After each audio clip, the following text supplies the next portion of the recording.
Glorying in the flesh. 6, 11-13, see with what large letters I am writing to you with my own hand. Those who desire to make a good showing in the flesh try to compel you to be circumcised, simply that they may not be persecuted for the cross of Christ. For those who are circumcised do not even keep the law themselves, but they desire to have you circumcised, that they may boast in your flesh. 6, 11-13. The end of Paul's letter to the Galatian churches carries the same weight of seriousness, urgency, and indignation as the rest of it.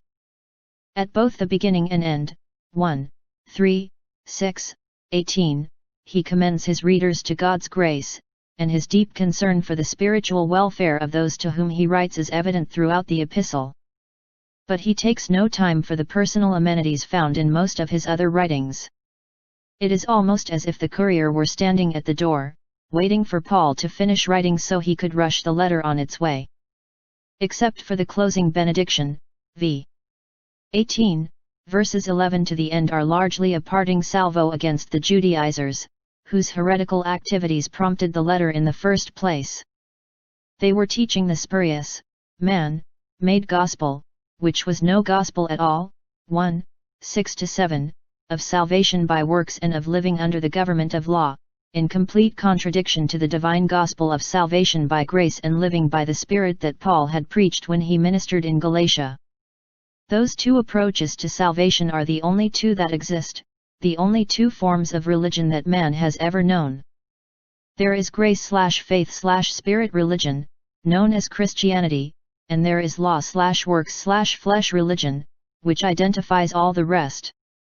God's way is the way of grace, working through man's faith in the redemptive work of Jesus Christ and the sustaining power of the Holy Spirit. All other ways, no matter how seemingly different, are an attempt at salvation by fleshly works of the law. It is as if, on the market shelf of world religions, there are hundreds of attractive packages, with a great range of shapes, sizes, labels, claims, and prices. But inside all of them is the same tasteless, nutritionless sawdust of works righteousness. Standing alone, unattractive and repulsive to the natural man, is the gospel, which alone contains real food. God's way is the way of divine accomplishment, all other ways rely on human achievement. Those who follow the religion of divine accomplishment say, I cannot accomplish anything in my own power or goodness, and I throw myself on the mercy of God, trusting in the sufficient sacrifice of His Son on my behalf. Those who follow the way of human achievement, no matter what its packaging might be, say, on my own merit and in my own power I can make myself acceptable to God and worthy of a place in heaven. Before exposing the ungodly motives of the Judaizers in preaching the false gospel of Jewish legalistic achievements, Paul first gives insight into his own godly motives in preaching the true gospel of divine grace. Because Paul does not explain his meaning, the comment "See with what large letters I am writing to you with my own hand" cannot be interpreted dogmatically. As always. However, responsible interpretation places great stress on the context. Whatever Paul specifically meant by referring to his writing in large letters with his own hand, it is reasonable to assume his point was closely related to what he was talking about in the surrounding verses. One would expect the verse to relate closely to his preceding admonition for Christians to do good, w. 9-10, to his following warning about the Judaizers, w. 12-15, or to both topics, as a transition between the two. Thus Paul's writing with large letters may have been due to a combination of reasons. The first possibility is that he used large letters because of poor eyesight, an affliction suggested in this letter. Shortly after speaking of having come to Galatia with a bodily illness, 4:13, the apostle expresses his gratitude to believers there for their willingness to have plucked out their eyes and given them to him, v. 15. If Paul's thorn in the flesh, 2 Cor. 12:7, did involve an eye disease, he understandably wrote in large letters in order to see what he was writing. Some scholars suggest that large letters refers to Greek uncials, a type of large, unconnected block letters, which, because they were easily seen, were used for public notices. A professional scribe, however, more often wrote in cursive, not only because it was more attractive but because it was more economical and writing materials were quite expensive. In fact, documents were often erased and their writing surfaces used again. It is therefore possible that Paul wrote the entire letter with his own hand and called attention to the large uncial letters as a means of emphasizing content rather than form. Perhaps by the unattractive uncials, Paul was expressing a picture that served purposely to contrast his priorities with those of the Judaizers, who, like the scribes and Pharisees they emulated, were primarily concerned for appearances, for making a good showing in the flesh, v. 12. Reflecting the sum of the possibilities just discussed, Paul may have used the somewhat unsightly lettering as a statement, saying, in effect, because of my poor eyesight, you know how hard it is for me to write by my own hand, but what I have to say is so important and urgent that I want you to have this letter in your hands as soon as possible, with as bold lettering as possible. Unlike the Judaizers, I have never tried to impress you with my scholarship, personal skills, or superficial formalities. When I first came to you, you accepted my message with gladness, although my bodily presence was unattractive. This epistle is not written attractively, either, but I hope you will receive its message with the same urgency with which it is sent. Whatever else it may indicate, with my own hand shows that Paul normally dictated his letters to a scribe, or amanuensis, who did the actual writing. It was his custom, however, to write a short salutation in his own handwriting, C1 Cor. 16, 21, Col. 4, 18, 2 Thess. 3, 17, in order to prove the genuineness of the letter. During the time of the early church, many forged documents were circulated in the name of the apostles in order to gain credibility. Paul referred to that practice of deception when he cautioned the Thessalonian believers not to be quickly shaken from their composure or be disturbed either by a spirit or a message or a letter as if from him, to the effect that the day of the Lord had come. 2 Thess. 2, 2. If the Judaizers falsely claimed to speak for the Jerusalem apostles, as they likely did, see Acts 15, 1-5, they would not have hesitated to claim to speak for Paul, if doing so would serve their purpose. Paul was therefore concerned not only that the Galatian believers clearly understand what he was writing but that they clearly understand that he was indeed the one who was writing it. As already mentioned, it is likely that Paul wrote the entire letter. In all other places in the New Testament where it appears, the Greek aorist active indicative of graph, I am writing, refers to something already written, not to something yet to be written. It is therefore possible to translate the phrase as, I have written, in which case it could refer to the letter as a whole, rather than to some final letters he was about to add on the end. Perhaps Paul was anxious to get his message to the Galatians but had no scribe available at the time. Or, as already suggested, because of the severity of the message itself, he may have wanted to make the letter more personal by writing it all, even with his limitations, in his own hand. Most of the letter is spent condemning the false teachings of the Judaizers. Now Paul also condemns their motives for teaching their legalistic perversion of the gospel. He declares that they were motivated by religious pride, by cowardice, and by hypocrisy. Religious pride. Those who desire to make a good showing in the flesh try to compel you to be circumcised. 6, 1-a. First of all, the Judaizers were motivated by religious pride, a desire to make a good showing in the flesh. Here the flesh has reference to the works of their humanness and self-effort apart from the Spirit. They were not concerned about pleasing God by inward righteousness but about impressing other men by outward legalism. It was in regard to such demonstrations of religious pride that Jesus gave repeated warnings in the Sermon on the Mount. Concerning religious life in general, he said, "Beware of practicing your righteousness before men to be noticed by them, otherwise you have no reward with your Father who is in heaven." Matt. 6, 1. About giving he said, "When therefore you give alms, do not sound a trumpet before you, as the hypocrites do in the synagogues and in the streets, that they may be honored by men. Truly I say to you, they have their reward in full." V. 2. Concerning prayer he warned, and when you pray, you are not to be as the hypocrites, for they love to stand and pray in the synagogues and on the street corners, in order to be seen by men. Truly I say to you, they have their reward in full. V. 5. About fasting he said, whenever you fast, do not put on a gloomy face as the hypocrites do, for they neglect their appearance in order to be seen fasting by men. V. 16. To the greedy, scoffing Pharisees he gave the specific warning, you are those who justify yourselves in the sight of men, but God knows your hearts, for that which is highly esteemed among men is detestable in the sight of God. Luke 16, 14-15.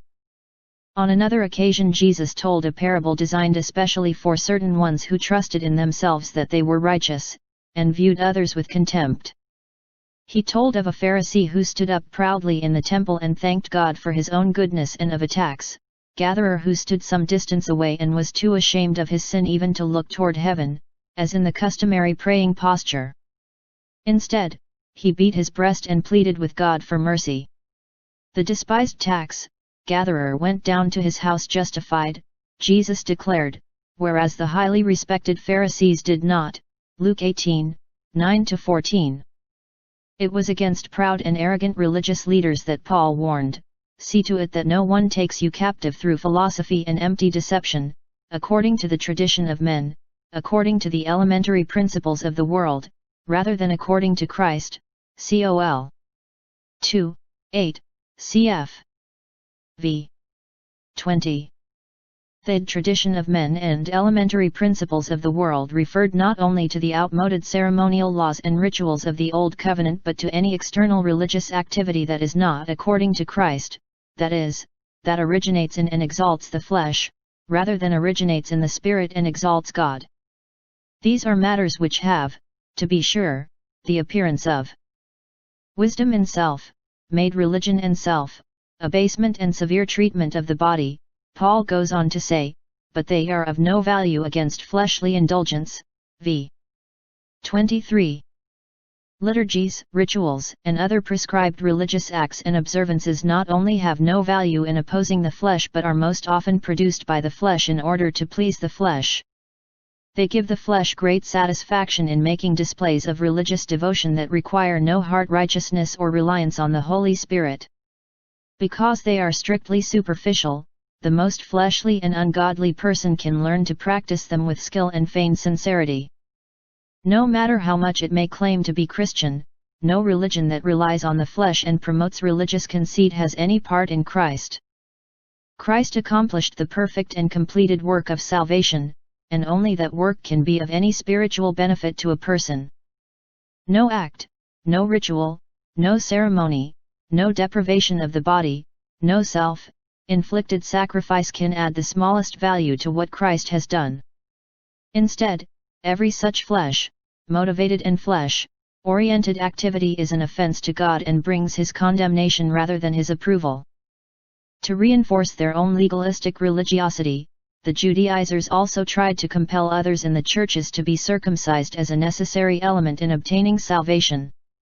But, like the scribes and Pharisees, they would travel about on sea and land to make one proselyte, and when they succeeded they would make him twice as much a son of hell as themselves. Matt. 23:15. Cowardice simply that they may not be persecuted for the cross of Christ. 6. 1-2b. The Judaizers not only were proud but cowardly. They advocated legalism to protect their lives and material welfare as well as to feed their fleshly egos. Simply that they may not be persecuted expresses their motive. They were not willing to pay the price of persecution in order to be identified with Jesus Christ. They would use His name and attend His church only if there was no offense to those around them. Most of such offense could be avoided if they denied the meaning of Christ's death.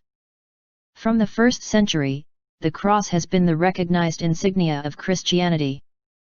During the Roman persecutions, the fish became a common sign, but only among Christians themselves as a secret means of identifying one another.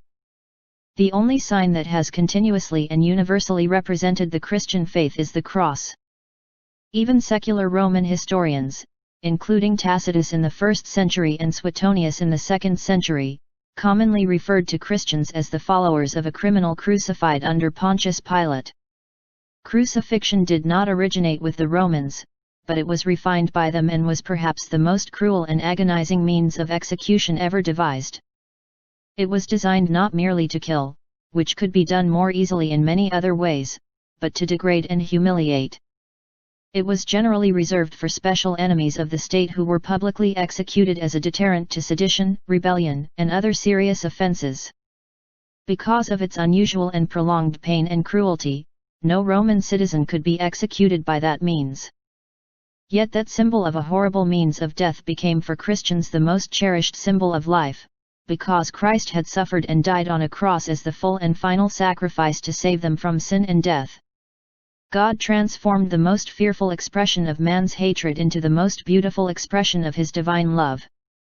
The book of Galatians has been called the Crucifixion Epistle, not only because it directly mentions the cross or crucifixion some 7 times, 2, 20, 3, 1, 5, 11, 24, 6, 12, 14 twice, but because God's redemptive grace, the theme of the epistle, became effective for men only through the cross of Christ.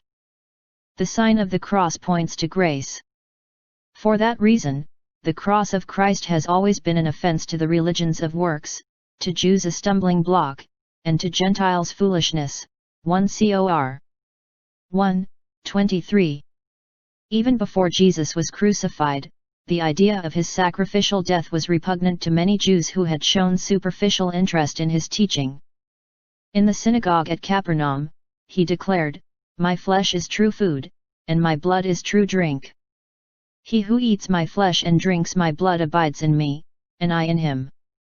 As the living Father sent me, and I live because of the Father, so he who eats me, he also shall live because of me. This is the bread which came down out of heaven, not as the fathers ate, and died, he who eats this bread shall live forever." John 6, 55-58. In response to that difficult statement, many of his disciples withdrew, and were not walking with him anymore. W. 60, 66. Paul refers to the enemies of the cross of Christ as those whose end is destruction, whose God is their appetite, and whose glory is in their shame, who set their minds on earthly things. Phil. 3, 18-19. Any person, whether religious or irreligious, nominally Christian or pagan, who denies or rejects the sufficiency of Christ's sacrifice for the salvation of men is an enemy of the cross. The Judaizers identified themselves with the Church but not with the cross and therefore not truly with Christ. They recognized Jesus as the Messiah and proclaimed allegiance to him, but they had no part in him because they refused to receive his finished work on the cross on their behalf. Their trust was in their own human works, represented by circumcision, rather than in God's provision of salvation by grace through the power of the cross of Christ. They wanted a Messiah to deliver them from their oppressors, but not a Savior to deliver them from their sins. They could handle that by themselves, they thought. When used in a soteriological, salvation, context, as here, the cross does not refer to the pieces of wood on which Jesus was hung but to the entire work of divine redemption that his death on the cross accomplished. It is not the fact that Jesus was crucified like a common criminal that is the offense of the cross, but the truth of the substitutionary atonement, which allows no place for human pride, status, or achievement. Because, even as professed Christians, they continued to trust in themselves, the Judaizers had no allegiance to the cross of Christ. Their concern was for their safety, not their salvation, and they hoped that adherence to outward forms such as circumcision would minimize the offense to other Jews and to Gentiles and would thereby give them protection from persecution. By teaching obedience to the Mosaic law and the rite of circumcision they hoped to blunt criticism, alienation, and rejection by fellow Jews. A Jew who became a Christian was often subject to social ostracism and financial ruin. He was put out of the synagogue and often out of his own household. Fellow Jews refused to do business with him, and he often found it difficult to buy food and clothing even if he had money to pay for them. The Judaizers also hoped that identifying themselves with the law of Moses would help them keep the protected status Jews then enjoyed in the Roman Empire. Because their leader had been crucified under Roman law, Christians were frequently under suspicion by Roman officials and often experienced harassment that Jews did not. Because the redemptive work of the cross undercuts every human religious system of works righteousness, it is always a cause for offense and persecution. When Peter and the other apostles boldly preached the cross in Jerusalem, the Jewish leaders were cut to the quick and were intending to slay them. Acts 5:29-33. Throughout the book of Acts, Christians suffered the most severe opposition and persecution when they proclaimed the power of the cross. The Judaizers wanted no part of such suffering, indicating they had no genuine love for Christ and no desire to take up their own crosses and follow him. See Matt 10:38. They were like the seed in our Lord's parable that was sown in the rocky soil and which represents those who abandon the truth when persecution comes. Matt 13:20-21. Hypocrisy. For those who are circumcised do not even keep the law themselves, but they desire to have you circumcised, that they may boast in your flesh. 6:13. The third reason the Judaizers gloried in the flesh was their hypocrisy. Hypocrisy is inseparable from cowardice, because if a person were not afraid of what other people might say or do, he would have no reason for pretending to be something he is not. The Judaizers who were circumcised did not even sincerely try to live by the standards of the Mosaic Law, much less by the power of the Holy Spirit. They were not even honest Jews, much less genuine Christians, Paul implies. Their religion was pure pretense, a sham display put on for the benefit of others. They performed the easy, outward surgery on each other, but never lived out the rest of God's law. They were greatly concerned about making proselytes to their perverted form of the gospel, which was symbolized not by baptism but circumcision. They desire to have you circumcised, Paul told the Galatians, in order that they may boast in your flesh. Although they themselves never kept it, the Judaizers zealously worked to win converts to the law, so they could brag about their effectiveness in gaining proselytes. Since the time when Cain offered his unacceptable offering to the Lord, man has used religion as a cover for his sin. As the Judaizers demonstrate, it is possible to be extremely active in the church and yet be morally and spiritually corrupt. Nowhere is hypocrisy easier or more dangerous than in God's work. And nowhere does it arouse his wrath more than where it is practiced in his name.